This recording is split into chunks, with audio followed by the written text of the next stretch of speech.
Now, if you were to ask any Christian theologian if the death of the Messiah was foretold in the Old Testament, many would cite numerous references to how his death was described in such a way that the crucifixion seems to be a perfect fit.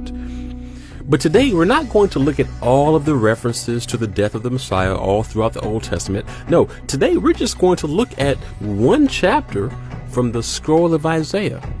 And we're going to see if the language here sounds as if the Messiah was foretold to suffer and die for his people. So, the prophet Isaiah, he received many visions and revelations from God about the coming king, the Messiah from the lineage of David, who would one day rule the world. Much of his visions were written on scrolls around 750 BC. Portions of his scrolls were found among the Dead Sea Scrolls and were dated to have been written well before the time of Christ. So if we see anything here that sounds like the crucifixion of the Messiah, that would be a pretty big find. The prophet Isaiah here is basically prophesying. He's almost lamenting about who has believed his prophecy, his message about this coming Messiah. And he's going to share the horrible abuse this Davidic king will suffer. 53:3, it says, he was despised and rejected by mankind, a man of suffering, familiar with pain. Like one to whom people hide their faces, he was despised, and we held him in low esteem. This is so big because Isaiah is just laying it out. He's saying that when the Messiah comes, we, the people of God, the people of Israel, we're not going to even be impressed with him. And what is the reality of the world today? That's exactly what has happened. People are not impressed with him because they just see him as a human who lived and died, and that's it. And in his day, they crucified him.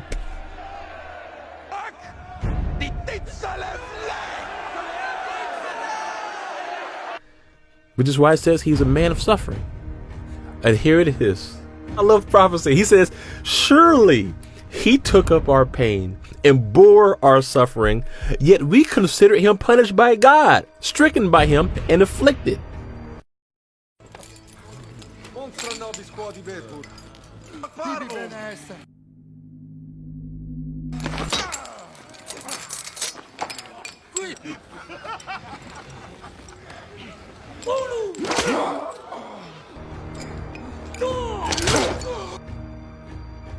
This Messiah king, he says, surely when he died, when he suffered, he did that to take up our sin. What we deserved, he took it up upon himself. Yet we, why does he say we? Because his people, when they saw him being crucified, what? They considered him punished by God and stricken by him and afflicted. So there's like this struggle going on here in the passage with Isaiah. He's relating himself to repentant Israel and the Israel who killed him. He says he took up our pain on the cross, but also look what we did to him. But he was pierced for our transgressions. He was crushed for our iniquities. The punishment that brought us peace was upon him, and by his wounds we are healed.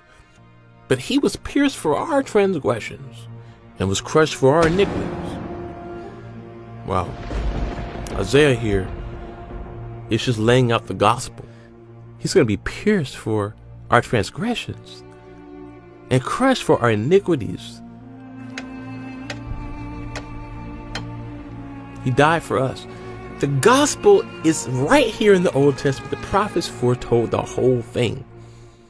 He was oppressed and afflicted, yet he did not open his mouth. He was led like a lamb to the slaughter, and as a sheep before his shearers is silent.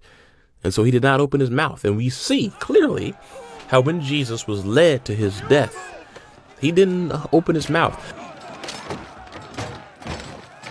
Now, Jesus was a man of power, God incarnate. He could have opened his mouth and called legions of angels, thousands of angels to come to his rescue. He said that he could have done that. In one word, angels could have come and got him off that cross. In one split second, he could have at any point come off that cross. And think about that. He was suffering for hours on that cross, nails in his hands.